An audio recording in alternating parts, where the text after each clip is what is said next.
Hello, everyone. We're glad you're here. Welcome to our podcast, Foundations, Expert Concrete Training and Adventures, hosted by concretepreneur and industry-recognized expert David Stephenson, and joined by new guests every episode. David has been in the concrete industry for over 20 years as a contractor, operator, owner, product developer, and consultant, and has started, grown, and sold contracting companies as well as chemical manufacturing and equipment companies, and is currently the principal consultant with PCC Consulting. With clients ranging from the NFL to Amazon to the Department of Defense, the largest and most recognized brands have consulted with David for their programs and project issues. Foundations is a free podcast for general as well as specialized contractors, owners, designers and architects, developers, and other concrete enthusiasts who may enjoy and benefit from being a part of conversations David has with industry leaders and some of the incredible people he's worked with over his career. We discuss where the industry has been, where it's going, and adventures to be had along the way. Now, here's your host, David Stephenson, interrupted with the occasional question by me, Rachel Fisher.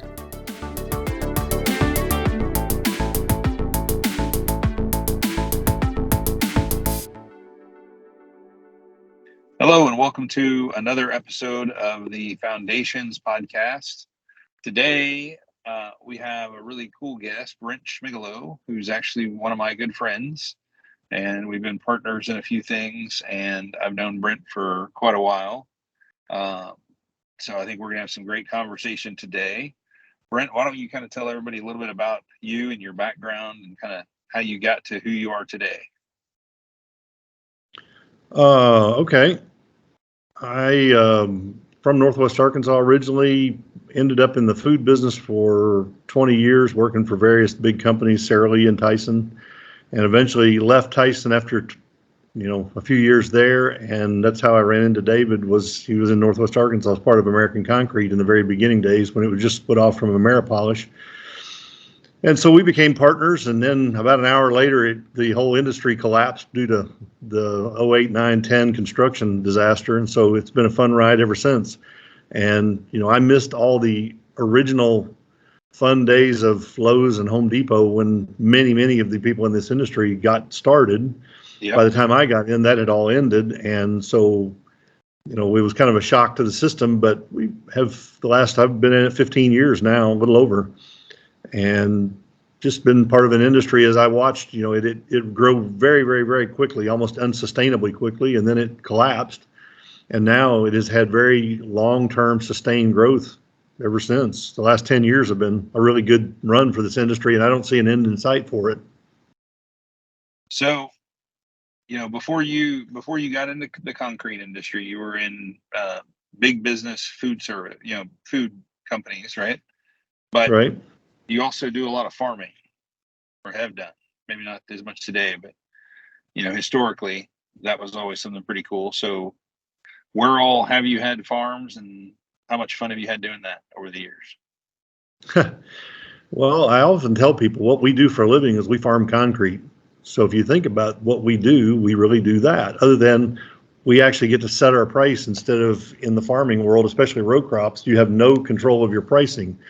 So luckily, as an industry, we do get to select our price. We may not always get it, but we do get to select it. Other than a very, very, very few farming situations, organic or really unique specialty things, the grower doesn't get to set their price. So it's a really challenging industry that'll probably never get any better.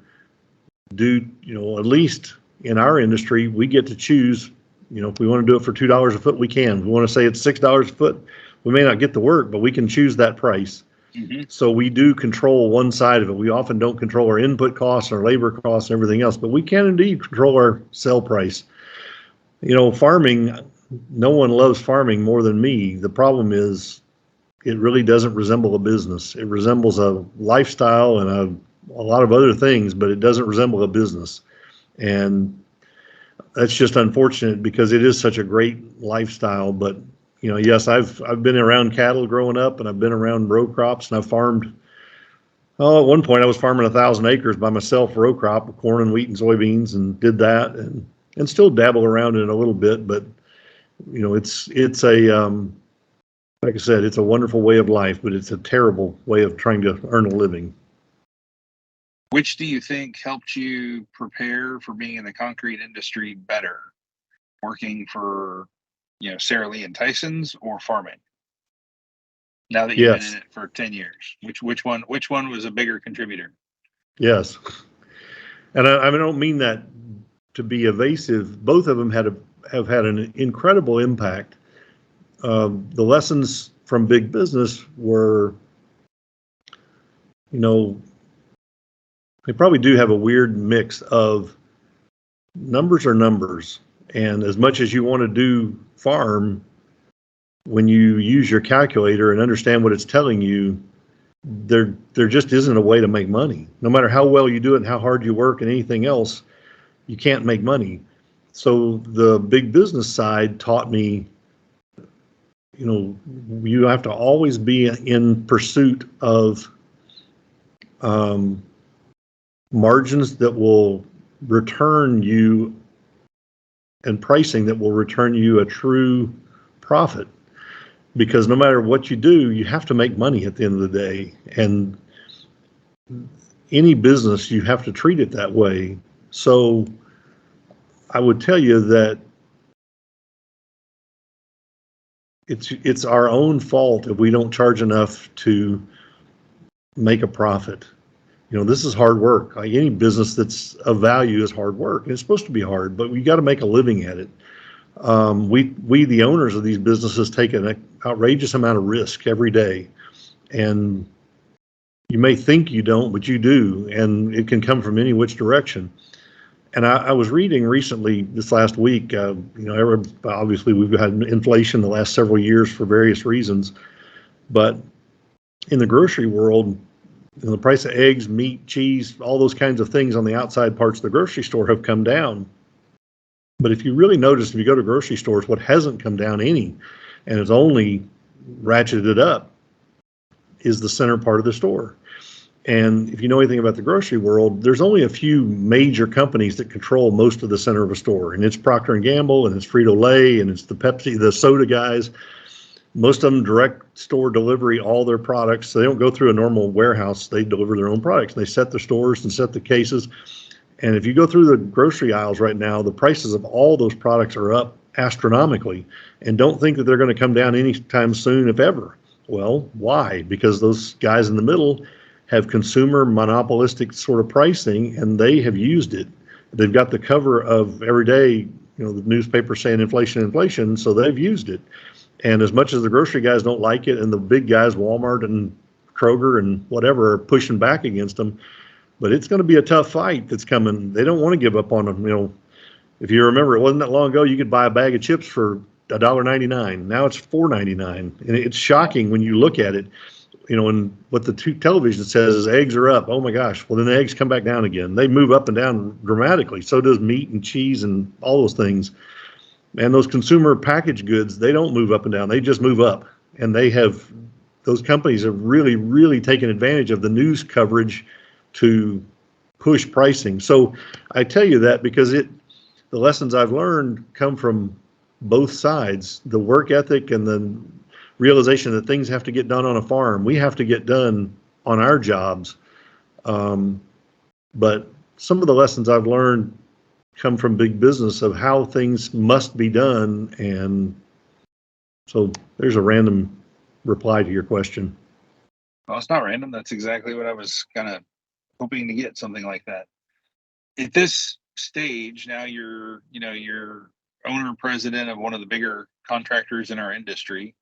What motivates you to get up and going in the morning?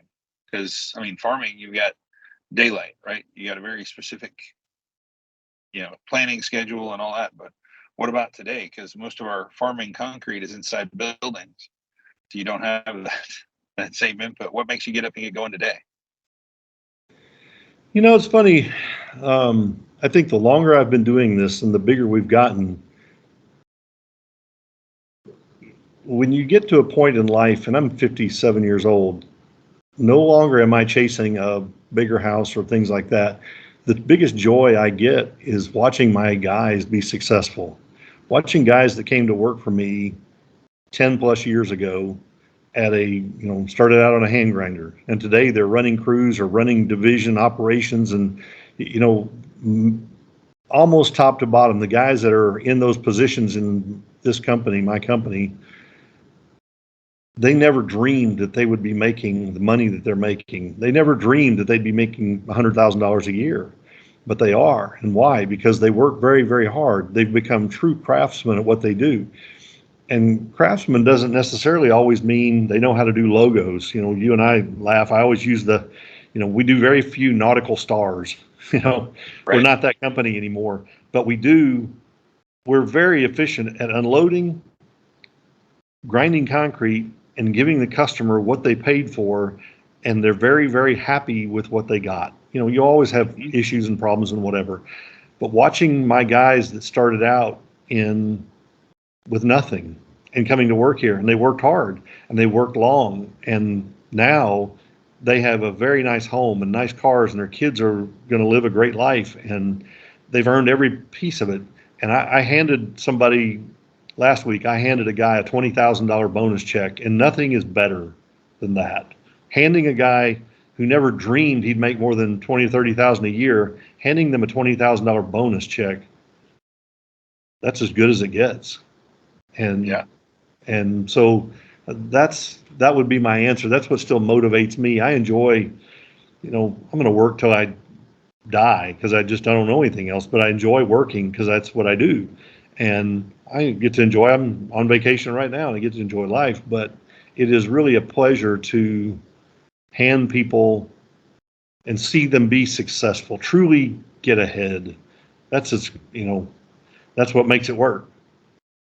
Yeah, we had lunch yesterday with Jose Alvarez, and we were talking. I asked him to go to lunch because I wanted to pick his brain a bit. We're trying to do an employee, like a beginner, intermediate, and advanced level training course, and for like field guys, as you bring on employees and stuff. So took Jose to lunch yesterday, and in the course of that conversation, I just asked, hey, how long ago did you come into American Concrete, and what did you do before, and just random conversations. And he's one of those guys that he came from a small little polishing guy that he had worked for a few months, that just had a couple of machines, and to see him running operations for Texas now and running all these guys, and just his mindset is really cool. I mean, he's always trying to think outside the box and thinking ahead and trying to figure out better ways to do things, and just to have watched him over the last 10 years or so has been awesome just for me. So I understand and can imagine that, and that was what we were doing yesterday. One of those guys you're talking about. I spend my days, really, there's two things I do in this company. Not two, but, I'm the guy that has to manage the bankers and the accountants and the attorneys and all that kind of stuff. The days of me pushing grinders are long gone. I got lots of guys doing that. And if I'm doing that, I'm absolving myself of the responsibility of running the company, because, there's days where I was like, man, I just want to go push a grinder, but I don't get to do that anymore. Don't have to, whichever way you want to look at it. But one of the biggest, probably far and away the biggest thing I do, is I'm the chief recruiter for the company and finding the next Jose Alvarez. And you're aware we've just recently hired another key person in Texas, and maybe once, maybe twice a year, I find somebody that truly I think will make a difference in the company. And sometimes that's an entry-level person that comes in, and you just, from the second or third week they're here, they're going to be a crew leader one of these days. Beyond that, who knows? But it's not, I can't teach somebody work ethic. I can't teach them the ability to truly get ahead.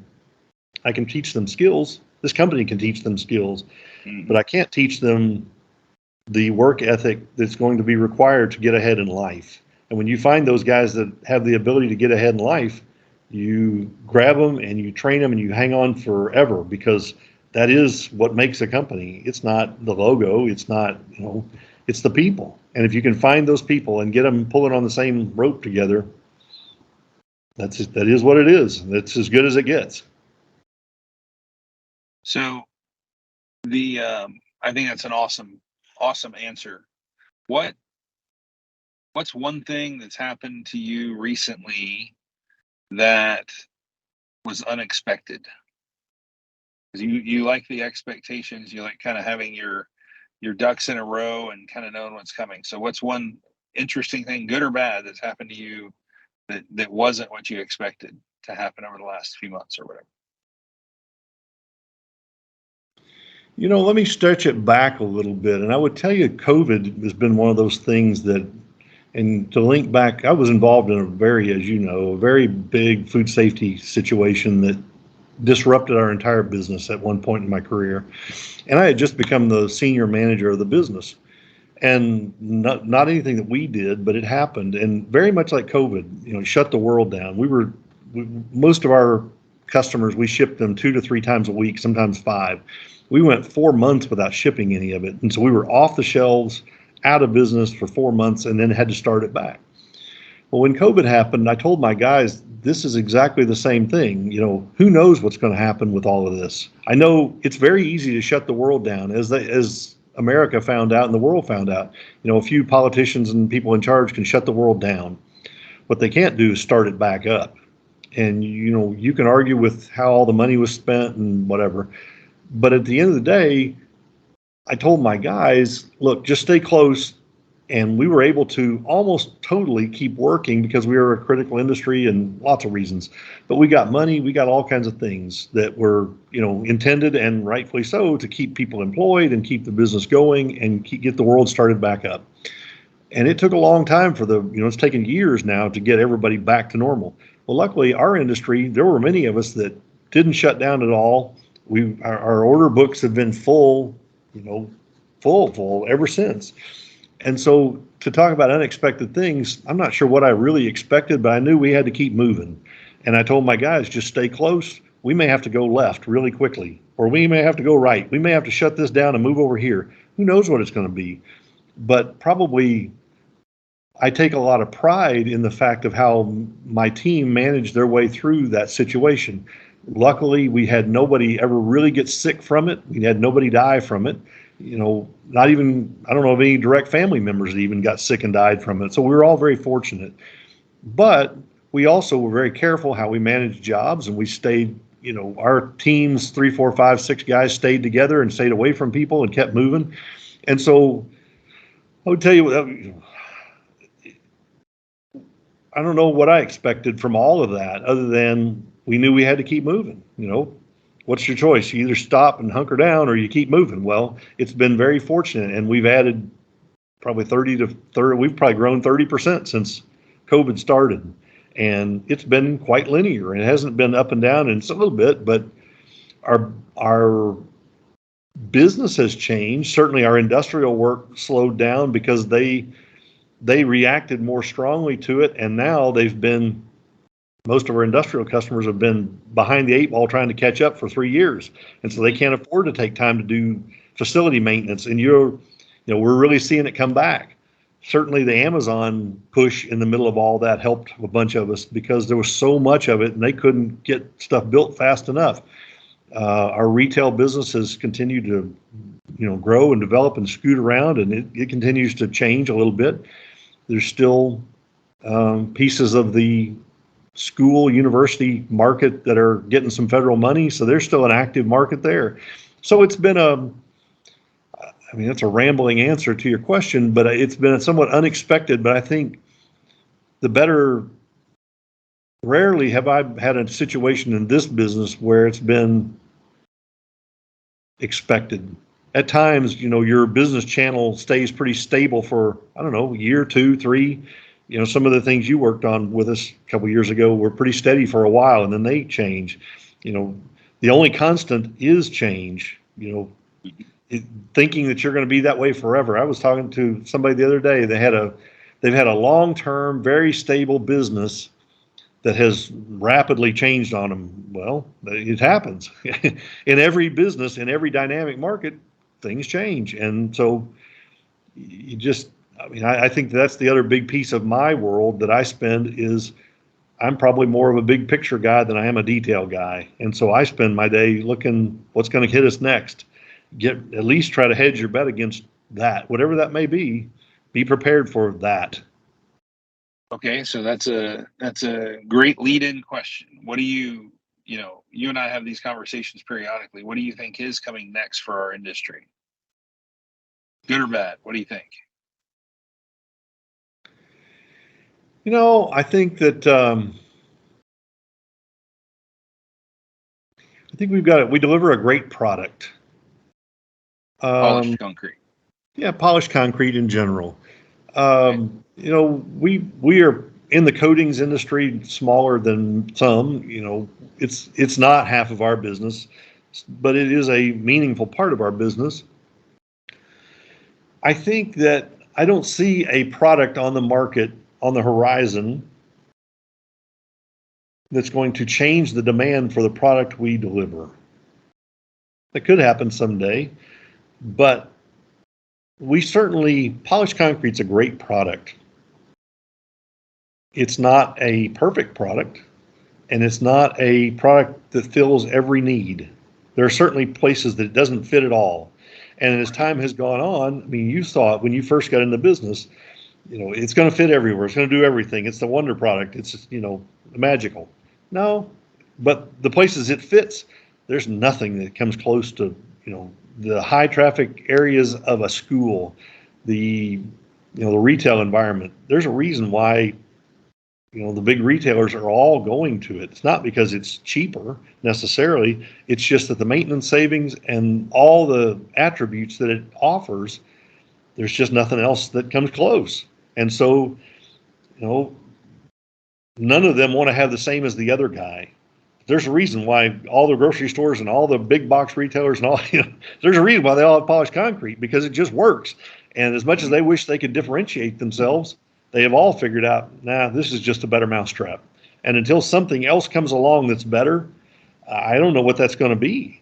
But, certainly I've watched the rise and fall of, vinyl flooring and plank flooring and you name it, flooring in a high traffic environment. There's just nothing else that beats plain polished concrete. And so the industrial guys have figured out the reflectivity, the durability, it's just better. And so they don't really care what their floors look like other than the functionality of it. Well, it's what an added bonus that polished concrete looks pretty nice too. And it is easily cleaned and it lasts. And so I don't see anything changing in our demand side. Certainly, as the world continues to globalize, it has lent itself to guys like American Concrete growing. And there's plenty of people that are big and growing. It'd be a tougher environment today to get into this business than it was 15 years ago, because as general contractors get bigger and retailers get bigger and they gobble up the mom and pops, it just makes it tougher. If you're going to be in the commercial world and the industrial world, it's going to require some decent size and scale, or it's not going to work. You can certainly run a small shop and do really well doing houses and garages and things like that and make a great living. It's a great product for that in certain, environments. But when it comes to most of the retail and industrial side, size and scale is beginning to matter more and more. It's the insurance requirements and the E-Verify and all, there's a lot of barriers to entry that weren't there 15 years ago. They're making it'd be tough, much tougher than it was to get into this business. And it's a maturing business. You're probably, if you had to declare the day that really polished concrete came to America, was it 20 years ago, 25, somewhere in there probably? So I bought those red HTC machines, which were some of the first sold. Gosh, I want to say 22 years ago, something like that. 22 years ago, 23, somewhere in there. Yeah. And those were like some of the very beginning heavier weight machines that, could be used on concrete. So I would say somewhere in that range. so it's not very long in I the mean, big picture. basically Home Depot or Lowe's brought it to America, right? I mean, I'm sure it was here, but it certainly didn't even resemble what it looks like today until they brought it to America, if you would. So, I don't want to, I have lots of friends in the industry who all have a little bit different stories. And, I don't want to like go into the specific fine details, but I know that when the very first polished concrete job that we did was a quick storage place, a quick freeze place that would freeze chickens for Tyson's there in Northwest Arkansas. And that I had a GC come to me with a picture, like a Polaroid picture.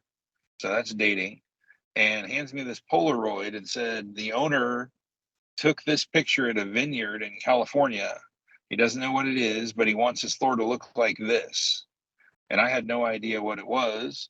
So I took that picture to our acid stain and sealer manufacturers and our suppliers. And one guy said, well, I had a guy come through to do a demo last week of this thing called polished concrete. And he did a little spot in their shop there, like a 10 by 20 area in their shop. And I looked at the picture and looked at the floor, and it looked pretty close. The rock was showing and everything. So that was the very first polished job that we'd ever done. None of the distributors knew anything about it. We weren't using like densifier or stain protect. None of those things had been. Densifier, I think, had been invented, but definitely not to be used in conjunction with polished concrete. And so there were no chemical treatments or anything. It was just mechanically polishing it like you polish stone. And that was the beginning. When I first got started, which was before like Home Depot and all that took off, we were mainly using the equipment to prep for epoxy and to do like old manufacturing plants, and kind of bringing them back to life. And so then when it kind of transitioned from industrial to architectural, which is I think what you're talking about, I mean, yeah, it really took off. When you got a Home Depot that drops 200 stores a year worth of polished concrete in, man, that's talk about a steroid shot, like crazy. That's what happened there. Well, and I think that certainly if you looked at our industry today, the vast majority of it, that's what it resembles was those early days. It's just that, we've added it up recently. We're about 100 million feet in. Well, when you start running that kind of volume, and the guys learned,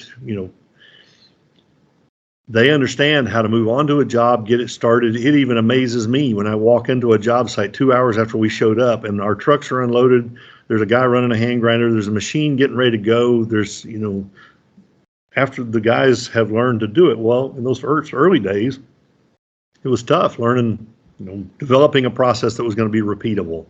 Now, Yeah. Guys like us get more and more narrowly focused and much deeper in. And the guys that are seemingly being the most successful in this business have developed their channel of work. And that was the beginning, the very, very beginning of it.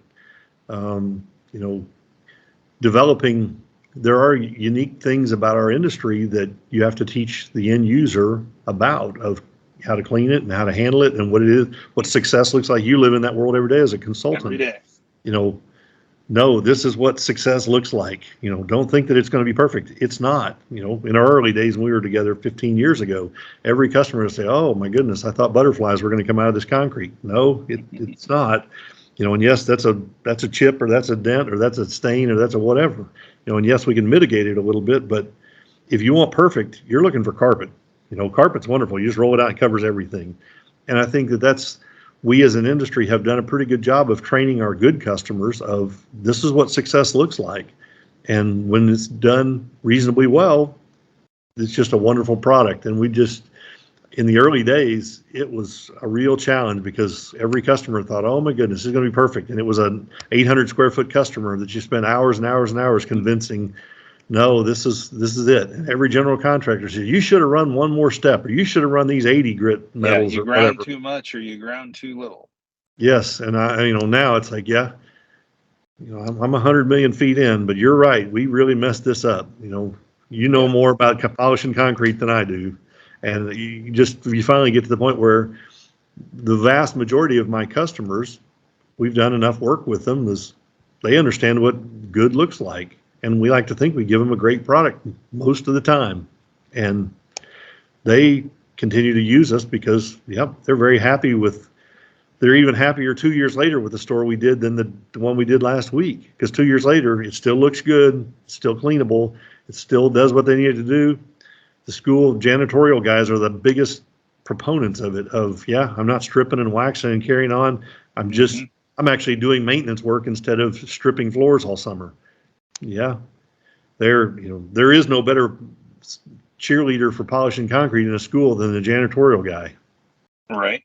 Well, I agree with you that I think there's still room for the industry to grow. We passed the threshold of on the new construction of 40% of all new construction projects are polished concrete today, but I think there's still plenty of room to grow there. The thing that I don't know about or that's sitting out there kind of a concern from my end for our industry is high limestone content cement, where they're subbing out the Portland cement for limestone, fresh limestone. It seems like there's very little consistency or quality control across the country. And I was reading today about from American Society of Concrete Contractors, where they're getting a lot of problems, calls from the southeastern United States um, for whatever reason on high limestone content cement. And, they were contrasting that with the Northeast, but, um, I don't know that I can't find from my side that there's much difference. Seems like I have concerns about the polishability of some of these mixes that are coming out, or they're subbing out the Portland cement for limestone. It seems like it's not as finishable, and I'm not sure about its polishability. So I think there's still some testing that needs to be done there. But if there's anything that could slow us down coming on the horizon, that that seems like it could probably be it. That would be a hit to the new construction side. It wouldn't be the hit to the remodel side for 10 to 15 years. Um, but the new con side, I think that could be a hit. And as an industry, we'll just have to test it, figure it out, and then figure out if we can come up with a viable process to polish it consistently. I think it's interesting, who knows where this leads, but, as you watch industries around us consolidate, certainly private equity has taken a big bite of the supply side of our industry. It's noticeable. Not very many independent standalone companies left, Mm-hmm. especially compared to 15 years ago when it was a wild, wild west sort of industry. If you look at the ready mix piece of this business, there's been a shocking consolidation of that, coast to coast, top to bottom. You see one or two companies beginning, if you look at the concrete trucks running around, and I'm still doing a little bit of general contracting, not a lot, but enough to deal with it. Once again, the days of $100 a yard concrete are long, long gone. And, it's easy to say, oh, inflation. I don't know. Nope. I think monopoly has a lot to do with that. And there's one or two big, big, big guys that have bought up a bunch of that capacity. And you watch how this goes. You can say, well, I'm not paying $175 a yard for concrete. Okay, well then, have you thought like about sand. wood? Pack some dirt down or something.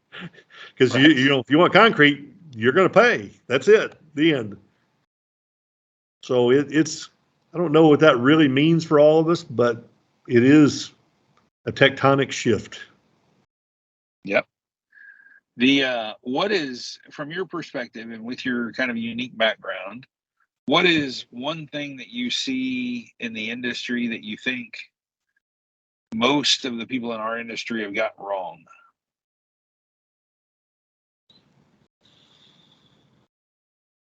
Because you definitely have some ideas that disagree with the mainstream kind of things that come out in our business. Boy, that's a big one. Obviously, this wasn't a preloaded question interview here. No. I don't know that there's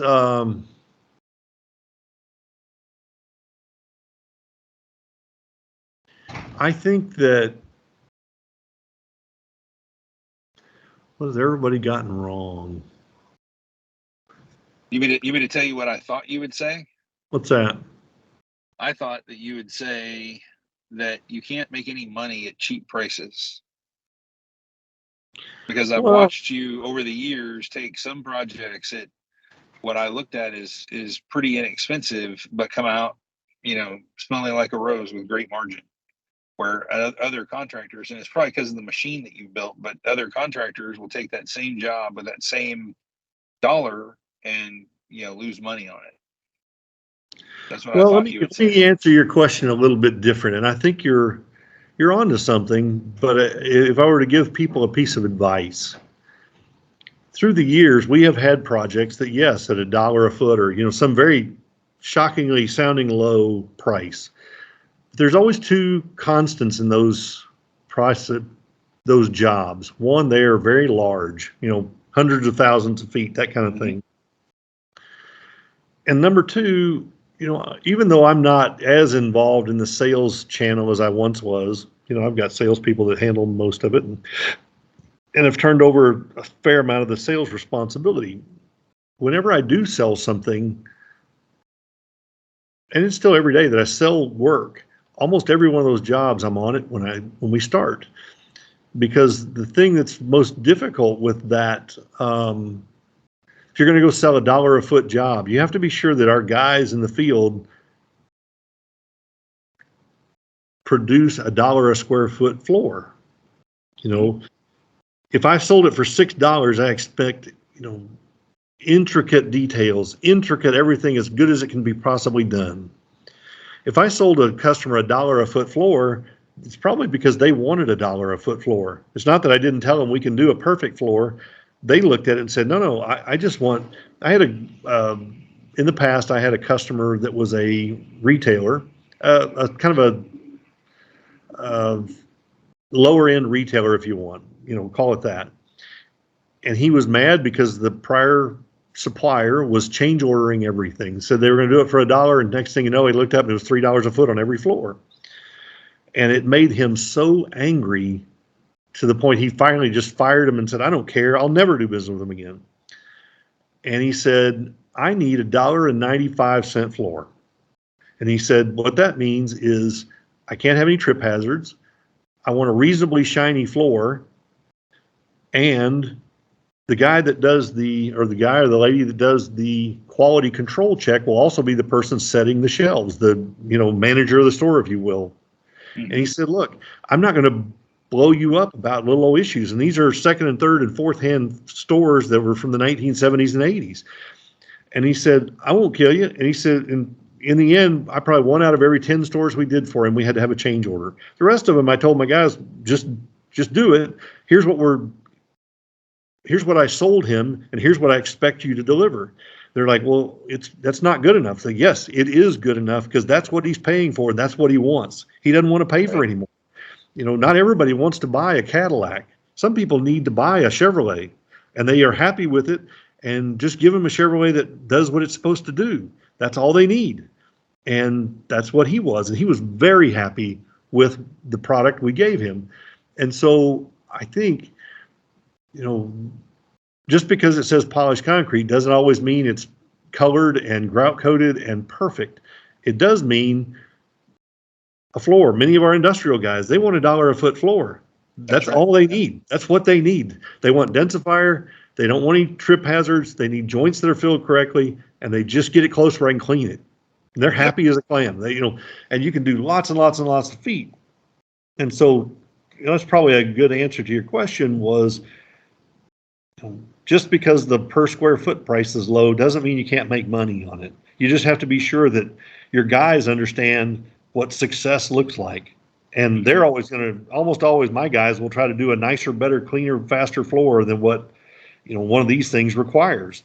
And as long as you're careful about, you want to deliver the customer's expectations. But if you over deliver, often they're not happy with it. I've got one quick side, and you and I've had this conversation, you'll laugh. When I was in the chicken business, we were selling raw rotisserie chickens. Well, if we ran out of the size, the 3-pound chicken, and that's what they were buying, is a 3-pound chicken. We always thought, well, we'll just send them 3.5-pound chickens for the same price. Like, no, it's a terrible idea. And he was like, well, why? Because we're giving them extra. And they're like, no, because the chickens will be raw when they come off the rotisserie that's set for an exact time to cook the 3-pound chicken. Mm-hmm. They don't want a 3.5. They want a 3. I paid for a 3. I want a 3. I don't want bigger or smaller. I just want that. Well, right. When you sell $1 a foot floor, give them $1 a foot floor. That's what they want. And I've been pretty successful through the years of delivering on what I sold the customer. So best piece of advice I could give people is go whatever you sold, give them that, and they'll be happy. Yeah. So I have a couple more questions for you, but I thought, I've been asking you a tons of questions. Are there any questions, open to whatever you want to ask? Are there any questions you want to ask me? Well, you talked a little bit about it. I think you've got a very good perspective on the industry. Not only are you, it's been a while since you've been in the install business. You are a customer representative more than anything else, and you see all sides of this game. What do you see the next 5 to 10 years being from both from polished concrete, from the construction industry? What do you see happening with construction overall? Construction overall, I see, in my opinion, I think there's a big hit coming to construction overall. I mean, I live in a very insulated market here in North Texas, Dallas area. And, there's still so many people moving in here,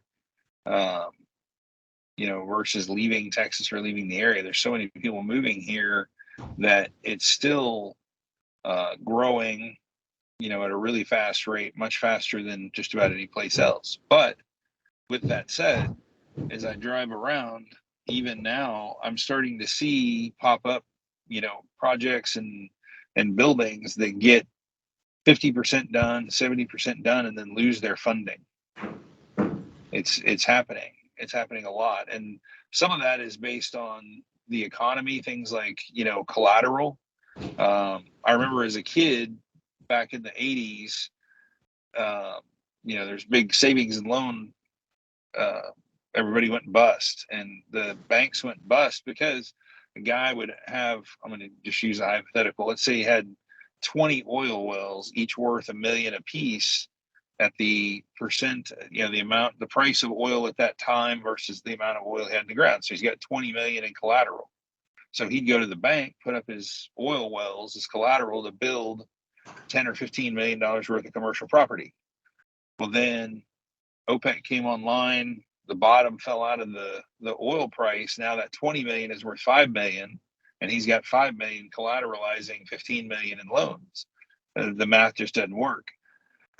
Well, I think that's what's happening now to some degree with commercial real estate. Commercial real estate has been kind of the foundation or bedrock for the last 30 years, and makes up a huge amount of portfolios of very wealthy individuals and companies who use that commercial property as collateral to build new and to grow and expand.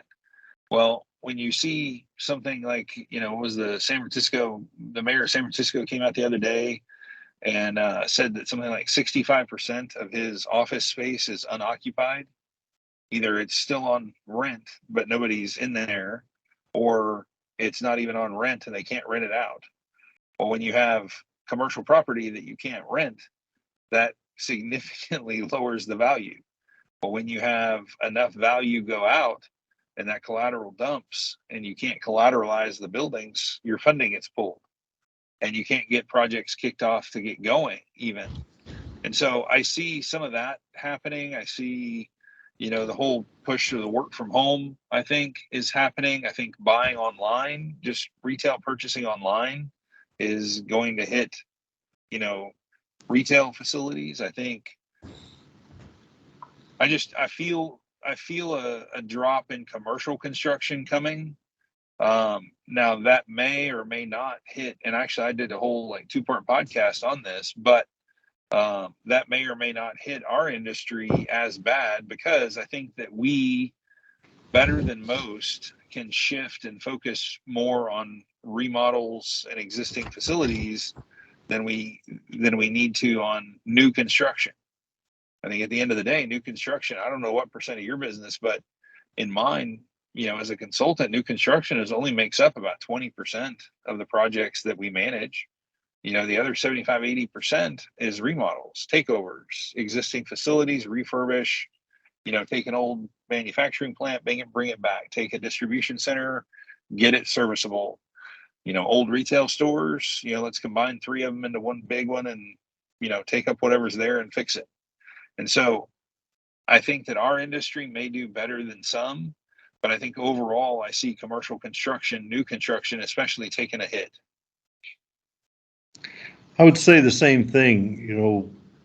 Certainly I haven't even added it up, but I mean, this year I bet remodel work is 80 to 90% of our revenue. I'm sure that's various, not just remodel of existing, but it's turnover of buildings, and new guy gets the old building and that kind of thing. For however many years, everybody's been predicting the end of retail as we know it. Nobody's ever going to go to a store again. That's wrong. Oh, I don't think that'll happen. It's funny. Grocery will continue to grow. I was I haven't been in the grocery store as much recently in the last year or two as I had been in the past, but I was up here shopping, and I couldn't get through the store because there were so many store employees with carts shopping for everybody that was calling in. So it's, repurposing the same space. And, I was almost a minority. There were more people for that retailer shopping than there were customers in there shopping, and so that's a little bit of an odd change that's going to happen. But I would agree with you. I think the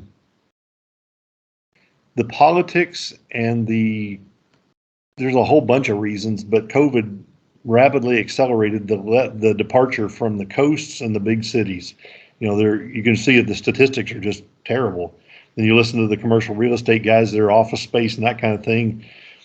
I don't know that strange concentration of, it's always, for as long as I've been alive, people have been leaving the Northeast and the North and the Rust Belt, and California had been doing okay, but some of the strange things that have gone on the last few years with political issues and, work from home and all those things, and taxation. And so you're going to see people shifting farther south, farther west, and it's been going on for many, many years, but it's certainly accelerated. Mm-hmm. I think you're right. The need for new construction is not nearly as strong as it had been for a while.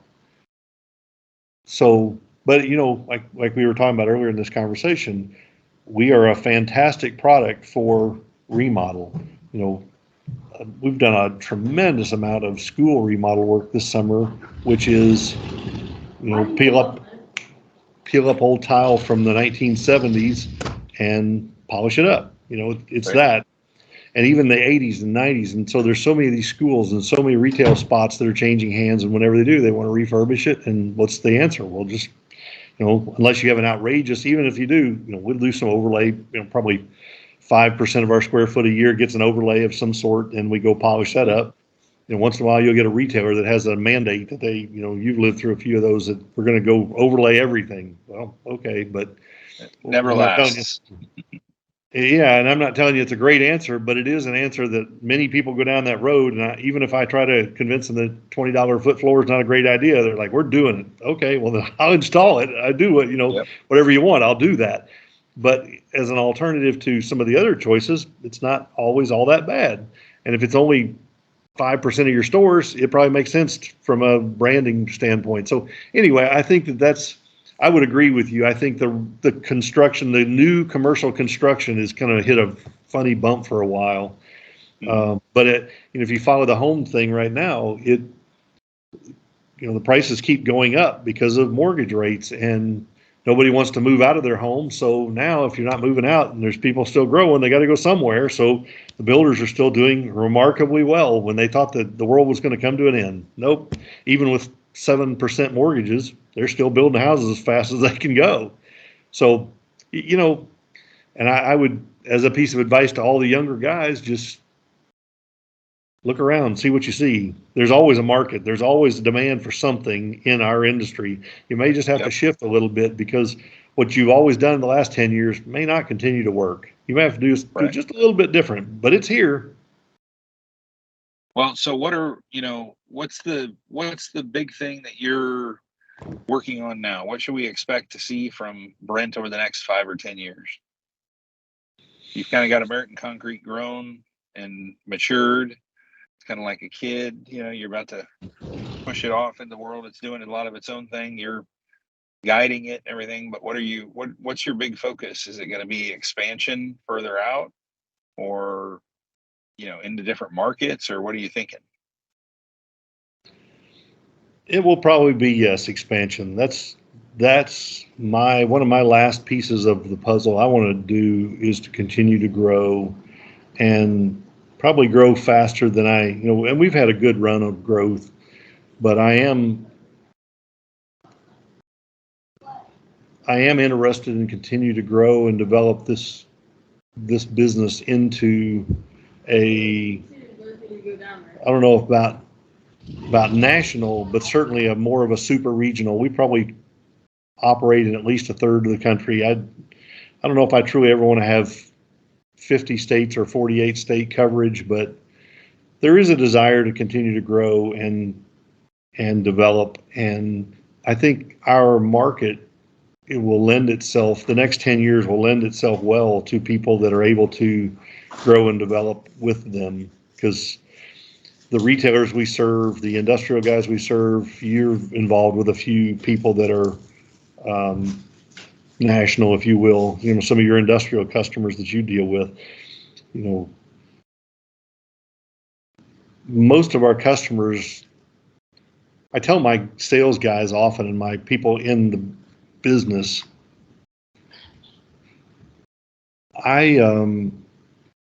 rarely are the polished concrete guys the dog. We're always the tail.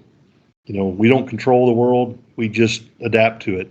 The GCs like to think sometimes they're the big time dog controlling everything. But, really our end user customers are the ones that control the world. And we just have to give them what they're looking for and be sure that we give them a product that meets their needs. As much as we like to think that, oh my gosh, my customer is going to love it when I show up and give him a 85 gloss reading on a store. He doesn't care. He wants a 60 or a 50 consistently. And this one, the next one, the one down the road, the one 3 states over. And, unfortunately, probably for all of us, the days of the mom and pop retailer controlling retail space and the small little factory doing textiles in little tiny towns, that day is gone. What we are facing is the globalization, nationalization of many of our places where we're going to do business. The volume is going to come from multi-location, and there's a guy in New Jersey deciding what kind of floors is going in Colorado facility. And he really needs it done well. He doesn't need it done perfect. He just needs it done consistently. And I think that's where our industry is going, at least a big chunk of it. There'll always be room for the local guy. There'll always be room for that. But the volume is going to come from bigger and bigger and more, if you well know, follow the concrete finishing business. The concrete finishers that are huge, they just keep getting bigger, and they will continue to get bigger. And there's always room for a guy with a 2x4 and 2 other dudes, doing driveways. But the big volume that's being done by the concrete finishers, there's only a few guys, and they just get bigger and bigger and bigger. And I think that's going to be the model that our industry is going, we're not unique. We're going to be a piece of that. I see it already. I have multiple customers who tell me, I'm writing some specs for a big customer now, that has locations all over the US. And their straight out answer to me is, well, we're going to be going direct to the polishing contractors, and we really don't want 50 or 100 polishers. Really, we want 5 to 7, 8, something like that. They can just do the whole thing, and we only want to qualify those guys, and we just want to be able to call those guys and get a fair price. But we only want to have a few inputs. We only want to have a few people to call to get something taken care of. I don't want to have 50 people in my phone book. I want to have 5. And those 5 just need to handle everything. So what do we need to do to find those guys? And that's how they tell me they want the specs written. And we start out like that from the beginning. So I agree with you in that respect. There's always going to be a whole class of smaller projects, and then another class of multi-state, big massive footage. It may not be massive footage in each location, but the combined whole is pretty big. And I think that you're right, that's where the industry will go. But I also think the industry kind of needs that. I think in order for it to be successful, we need to get to that point, because having a new guy do everything in every location is going to be hard. It's hard to maintain. Well, and certainly our industry, even though it's in the scheme of things, it's a young industry, 25, 30 years old, whatever it is, in the state that it's in right now.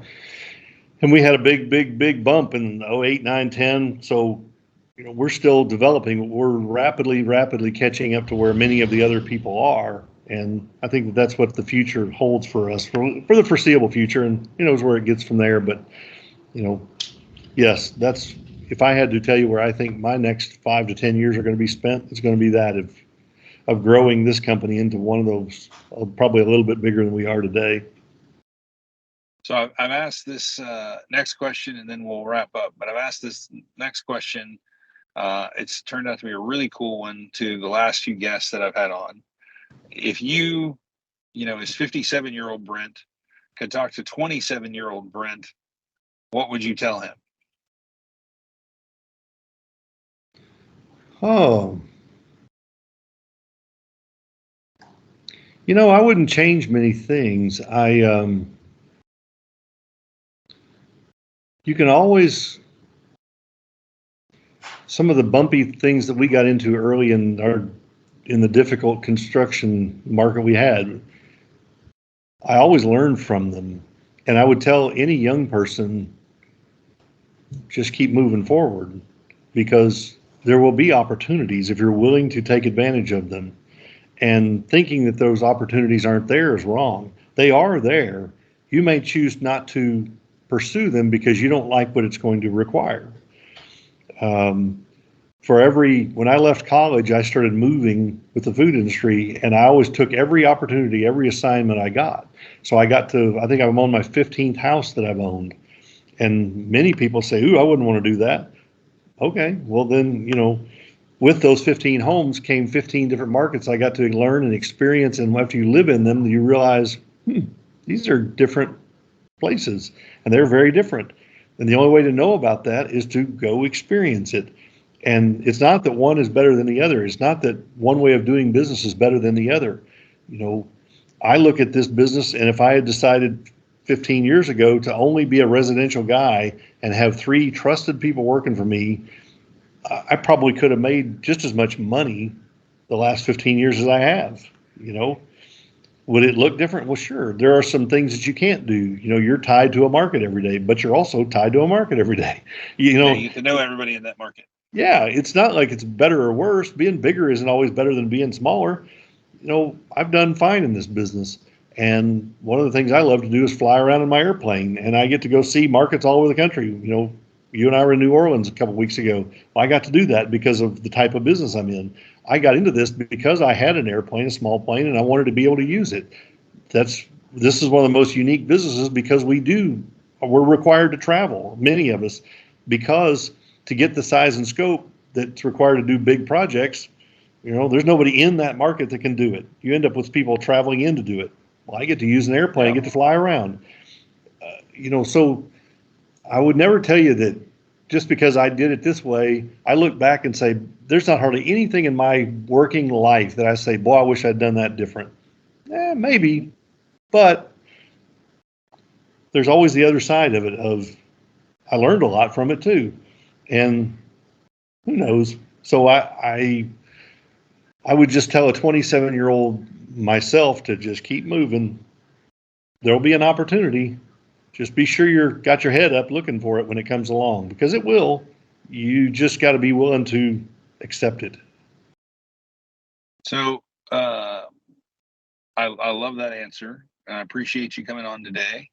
If tell me a little bit about, so you guys, American Concrete does polished concrete. What other services do you offer? And then what areas of the country do you like to cover? I know you'll travel for big projects most places, but where do you like to cover?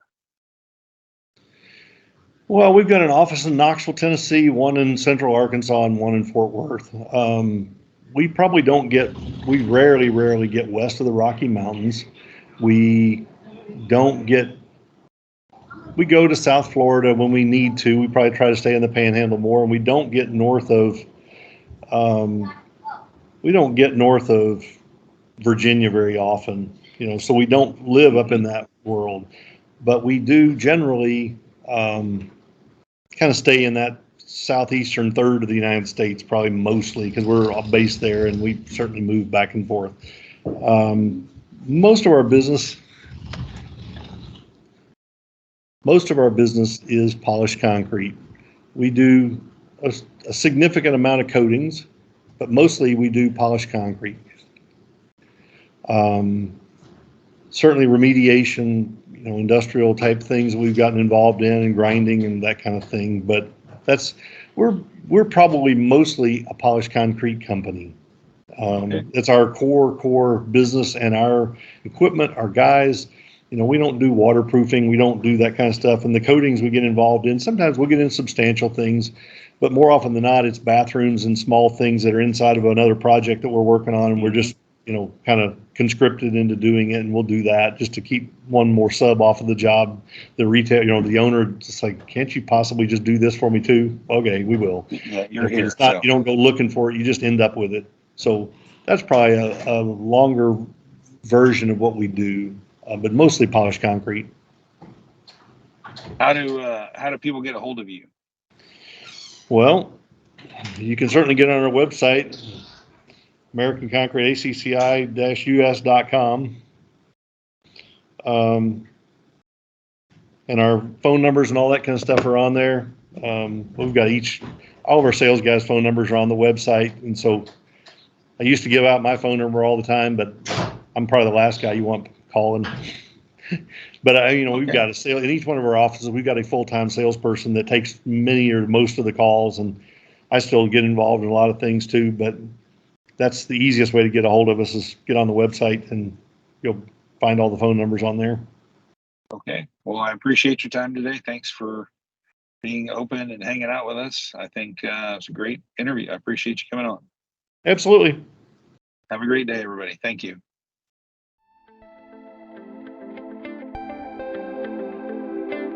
That's it for this episode. If you like this episode of Foundations, be sure to head over to our website, expertconcretetraining.com, for training videos and content tailored to your needs, interests, and job role. You can find topic and/or document links from today's discussion in the episode notes on our website. We appreciate your feedback, questions, and support. For specific job-related technical questions, please go to the Experts on Demand tab at expertconcretetraining.com.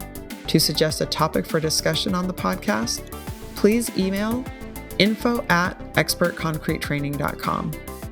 On behalf of David and myself, thank you for listening, and we look forward to hearing from you.